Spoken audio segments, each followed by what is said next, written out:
This is your AESH Weekly News Minute for Tuesday, June 6, 2023. Energy news.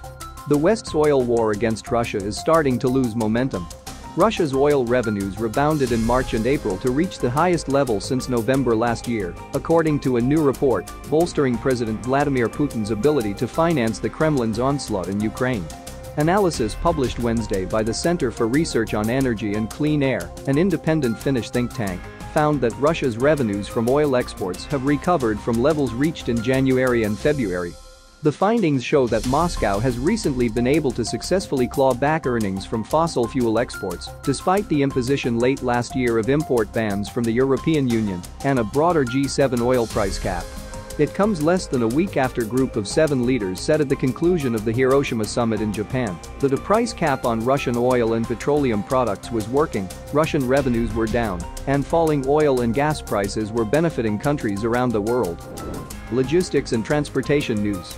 The Czech government is discussing the extension of its Sunday lorry ban to Friday evenings and Saturdays. However, several exceptions are also included in the proposal. HGVs are currently banned from driving on motorways and main roads in the Czech Republic on Sundays and public holidays between 1 p.m. and 10 p.m. However, the Czech government is now discussing the possibility of extending the ban with additional hours on Fridays and Saturdays during the summer holidays, according to local press reports. However, the proposal by MP Stanislav Blaha also includes a relaxation of some of the restrictions. The proposal is aimed at improving the working conditions of truck drivers by allowing them to unload goods in the Czech Republic even during the driving ban and then drive to the driver's residence or the carrier's headquarters or plant without the cargo, said Blaha, as quoted by novinky.cz.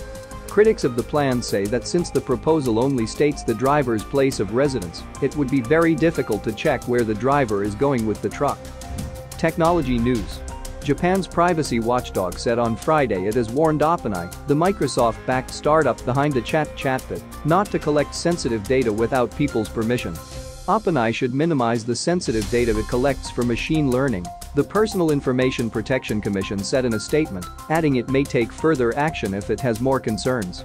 Regulators around the world are scrambling to draw up rules governing the use of generative artificial intelligence, AI, which can create text and images, the impact of which proponents compare to the arrival of the internet. While Japan has been on the back foot with some recent technology trends, it is seen as having greater incentive to keep pace with advances in AI and robotics to maintain productivity as its population shrinks. The watchdog noted the need to balance privacy concerns with the potential benefits of generative AI, including in accelerating innovation and dealing with problems such as climate change. Japan is the third largest source of traffic to OpenAI's website, according to analytics firm SimilarWeb. Finance news. JP Morgan Chase President and Chief Operating Officer Daniel Pinto said loan demand is declining at a time when regional and small banks are also tightening credit.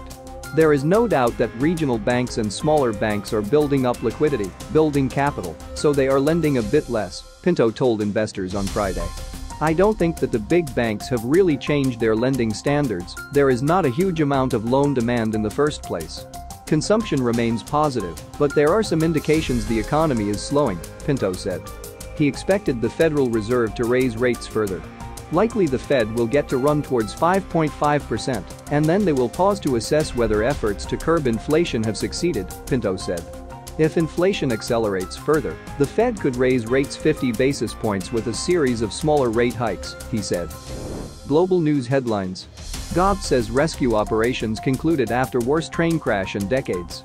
The death toll from Friday evening's crash was revised down from 288 after it was found that some bodies had been counted twice, said Pradeep Jina, Chief Secretary of Odisha. Indian authorities said they had concluded rescue operations on Sunday after the country's deadliest rail crash in more than 2 decades, with signal failure emerging as the likely cause of death for at least 275 people.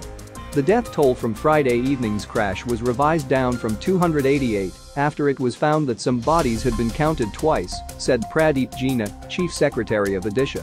The tally is unlikely to rise, he told reporters. Now the rescue operation is complete.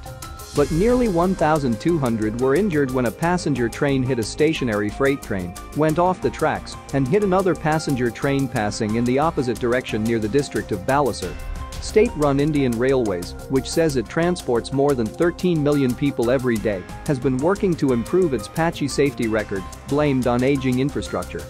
This has been your AESH Weekly News Minute for Tuesday, June 6, 2023. If you want more global energy news and real-time alerts, hit the subscribe button now and follow us on social media.